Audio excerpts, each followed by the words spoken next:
Hi there. Have you heard of the science of imagery? Now, this is an amazing concept, and it is something that's well described in the Anastasia book series, The Ringing Cedars of Russia. If you ever get a chance, brilliant, brilliant writing there. But ultimately, the science of imagery is basically from the dawn of time of humanity, we have created through images. And that's how we create today. If you look at the narratives, which are stories, these create images or storylines, and we will subscribe to that narrative or we will subscribe to a different narrative. But either way, we are creating when we subscribe to a narrative. Now, what does that mean? Well, that doesn't mean that we aren't creating through thought and vibration. We are, but it first takes a vision. So a vision first, and then the thought and the vibration will nurture and create and manifest that vision into your reality. So there's a little bit of a problem with the English language. Our English language is disempowering and limiting in some aspects. Let me explain why.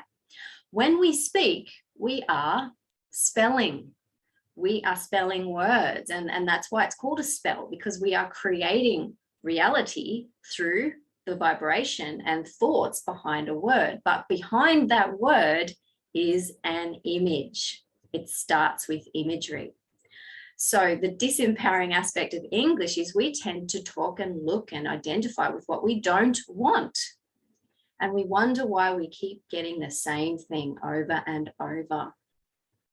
So it is limiting when we speak like that, when we tell a child, for example, don't run with scissors, or when we describe what we don't like in our job all the time, or when we describe what we don't like in the politics, or what we don't like in our health system, or what we don't want here and here and here. We are constantly reaffirming that narrative, and we are creating it. We are helping manifest it. And this is powerful. This is powerful technology that we've been gifted with, but we need to learn how to use it. So if I were to say to you, don't think of a purple elephant with pink polka dots, what happens? That's right. Our mind does work with images. It doesn't matter that I've said don't. Your mind doesn't see the word don't. It just sees the image that is brought up from your personal library of images and meanings. So let's start to begin and create intentionally with a positive image of what we do want. The mind will work far more efficiently if it has a clear command, rather than what you don't want, what you do want. And I have covered this before with bad habits, but this is really important on a daily basis in the way we speak to ourselves.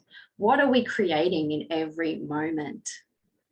Is it a story? Is it a narrative we really subscribe to and we wish to manifest? Or is it a narrative that is going to disempower us and keep us in fear?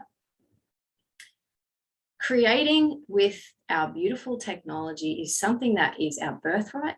We are here to experience that, and we can experience that in any moment. So remember, become aware of the powers that you hold as a human being, a multidimensional being in a human body, I should say, and begin to create just from moment to moment what you do want in this life. We can only ever know this present moment. When we think about the future, we're either creating a horror story or a love story or something in between, but it's all our own choice. All we can do is deal with this present moment at any moment in time.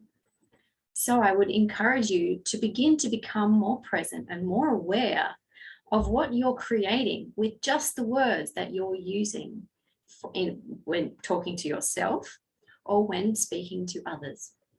So I'll leave you with that. Have a beautiful day and create amazing moments. See ya.